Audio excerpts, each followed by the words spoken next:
Hey, everyone. In this episode, I'm going to be reading to you Chapter 3 of The Art of War by Sun Tzu, titled Attack by Stratagem. Let's start. Sun Tzu said, "In the practical art of war, the best thing of all is to take the enemy's country whole and intact. To shatter and destroy it is not so profitable.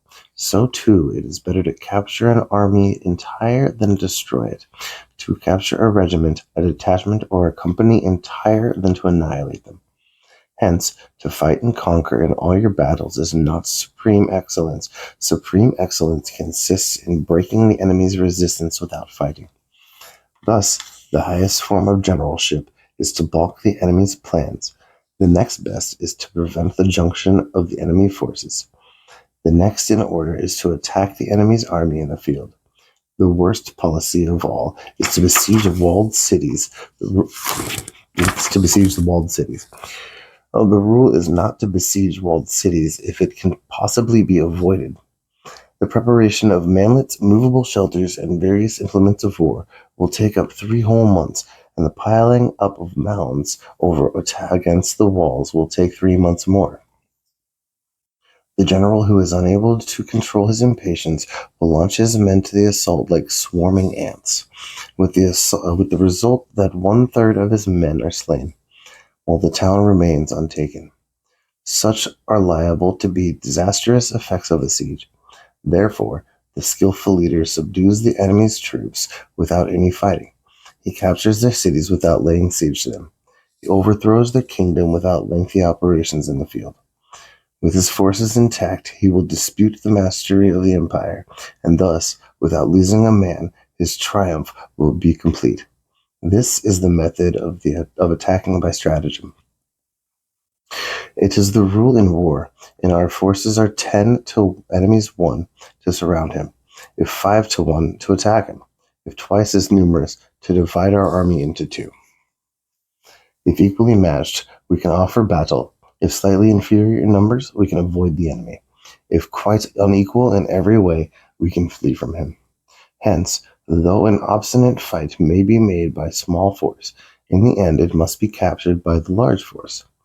Now, the general is the bulwark of the state. If the bulwark is complete at all points, the state will be strong.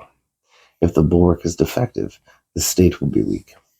There are 3 ways in which a ruler can bring misfortune upon his enemy. By commanding the army to advance or retreat, being ignorant of the fact that it cannot obey, this amounts to hobbling the army. By attempting to govern an army in the same way as he administers a kingdom, being ignorant of the conditions which obtain in an army. This causes restlessness among the soldiers. By employing the officers of his army without discrimination, through ignorance of the military principle of adapting action to circumstances, this shakes the confidence of the soldiers. But when the army is restless and distrustful, trouble is sure to come from other feudal princes. This is simply equivalent in results to bringing anarchy into the army and fleeing victory away. Thus we may know that there are 5 essentials for victory. He will win who knows when to fight and when not to fight. He will win who knows how to handle both superior and inferior forces. He will win whose army is animated by the same spirit throughout all ranks.